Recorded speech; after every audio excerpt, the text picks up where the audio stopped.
السلام عليكم ورحمة الله وبركاته. ازيكم عاملين ايه؟ يا رب تكونوا بخير.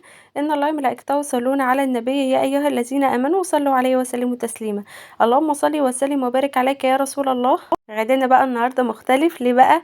لان ماما اللي عاملاه، عملت لي كده زي ما انتم شايفين صينيه مكرونه بالبشاميل، وكمان عملت لي تحليه صينيه قرع عسل كده بالبشاميل، حاجه كده من الاخر تحفه بصراحه. كان طعمهم لذيذ جدا جدا.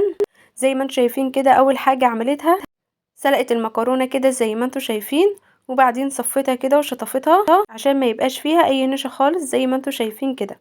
كمان سلقت الفراخ، وبدأت بقى ان هي تعمل لها الحشوة بتاعتها كده زي ما انتوا شايفين. شوحت البصل وبعدين نزلت عليه بالفلفل كده، واول ما بدأوا ان هما يتبلوا قطعت الفراخ لمكعبات كده او شرايح. هي بتحب ان هي تسلق الفراخ الاول علشان تطلع منها شوربة، عشان تحط في البشاميل، بتحب تعمل البشاميل بشوربة.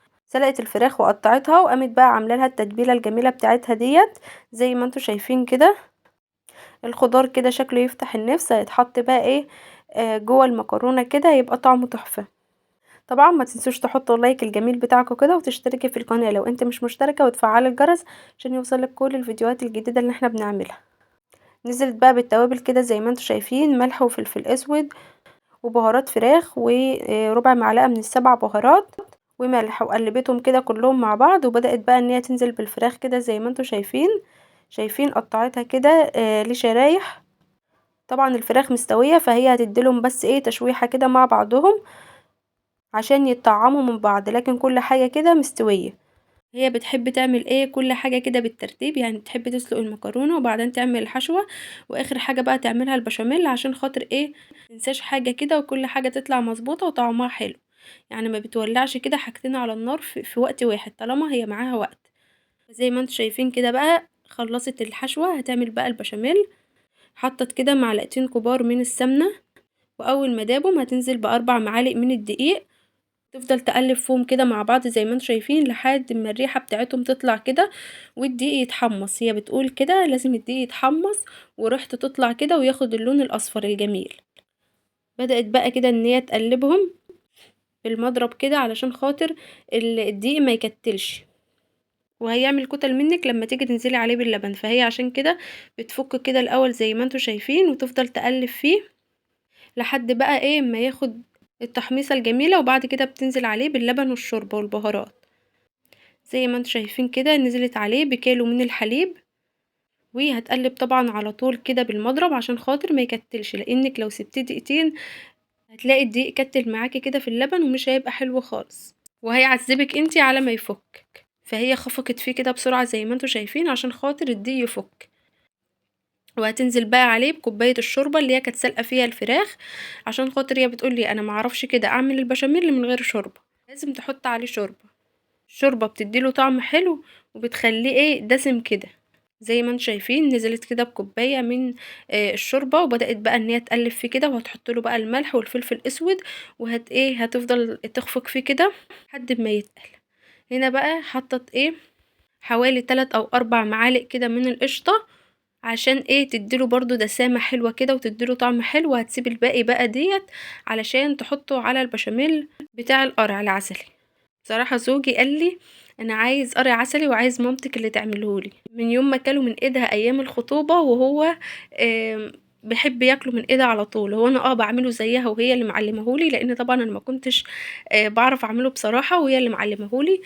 بس هو قال لي بتاعها بيبقى مميز شوية، فانا عايزة تعمله. فقلت لها بقى بما انك بتعملي مكرونة بالبشاميل وهنبقى هنبهدل الدنيا، فتعالي كمان نعمل قرع عسلي. وبصراحة القرع العسل والبشاميل كان طعمهم خطير بصراحة. تسلم ايديها يا رب، ما يحرمنيش منها ابدا، لان انا تعبها بصراحة معايا اليومين دول. ربنا يبارك لي فيها يا رب ويخليها لي. تيجي كده وتعمل لي الاكل وتروق لي الشقة وتقولي ما تعمليش حاجة، خلينا نعدي الشهر الاخير ده على خير. فادعوا لي كده دعوة حلوة من قلبكم ان ربنا يكمل لي حملة على خير كده، ويرزقني طفل سليم معافي، ويقومني بالسلامة كده، ويجعل ولادتي سهلة، اللهم امين يا رب العالمين. خلاص البشاميل كده بقى جاهز معانا. حطيت له بقى الملح والفلفل الاسود، وسابته على النار يتقل كده زي ما انتم شايفين. وهتبدأ بقى ان هي تقفل الصينية كده وتحطها في الفرن. نزلت كده بالمكرونة كده كلها في الصينية، وبدأت ان هي تحط عليها البشاميل، وهتقلبها كده مع بعضها كويس عشان برضو المكرونة كده يبقى فيها نسبة بشاميل حلوة، وتبقى متطعمة كده بالبشاميل. طبعا هتحط بقى نص الكمية وتاخد نص الكمية عشان تحطها ايه على الوش، بس هي حابة تقلبها كده كلها في بعضها الاول، وبعدين بقى هتاخد نصها كده عشان الوش. بعد ما قلبتها بقى كده كويس، رصت نصها كده في الصينية زي ما انتوا شايفين، ونزلت بالحشوة ورصتها كده في الصينية، ونزلت عليها بالنص التاني من المكرونة ورصتها كده رصة حلوة، وهتنزل بقى ببقية البشاميل. انا كده بحب ايه المكرونة بالبشاميل كده تكون متغرقة بالصوص، بتبقى حلوة قوي، والبشاميل كده بخليها طعمها لذيذ. طبعا الحشوة ديت عايزة تحشي لحمة، عايزة تحشي فراخ، عايزة تحشي سجق، عايزة تحشي اي حاجة انت بتحبيها تقدري ان انت تحشيها. والمكرونة بالبشاميل بالجمبري بتبقى تحفة. بتعملي برضو الجمبري بتقشريه كده وتتبليه وتحطي له الخضار بتاعه، وتحشي بقى كده بالمكرونة، بيبقى طعمها جميل بصراحة. فالحشوة ديت هترجع ليكي انت. زي ما انتوا شايفين كده بقى بدأت تساوي الوش، ما بتسيبش اي حاجة باينة كده، بتفضل ترص في المكرونة عشان ما يبقاش فيه اي حشوة باينة خالص. وكده بقى هتنزل ببقية البشاميل اللي في الحلة، وهتدخلها الفرن. هتحمرها كده من تحت وتحطها بقى تحت الشواية عشان تاخد اللون الجميل بتاعها كده من فوق، وما شاء الله كان طعمها لذيذ، تسلم ايديه. شايفين البشاميل كريم ازاي وتحفة ما شاء الله، وبيمط كده تحسي ان هو فيه جبنة موتزاريلا وهو مفهوش جبنة موتزاريلا خالص. سوت بقى هي الوش كده وحطت بقى بقية البشاميل كله اللي كان في الحلة. وكده خلاص خلصنا بقى صينية المكرونة بالبشاميل. تعالوا بينا بقى نعمل صينية القرع العسل بالبشاميل، برضو كانت طعمها تحفة وطريقتها سهلة خالص وبسيطة. زي ما انتوا شايفين كده بقى حطت الحلة كده على النار وسخنتها كويس، ونزلت كده بمعلقتين من السمنة، والمدابم نزلت عليهم ب3 معالق من الدقيق. برضو فضلت تقلب فيهم كده مع بعض لحد ما الدقيق اتحمص وريحته طلعت كده مع السمنة زي ما انتوا شايفين كده. يلا كده لو انت وصلتي معايا لهنا يا ريت تحطي لي اللايك الجميل بتاعك، تشتركي في القناه لو انت مش مشتركه.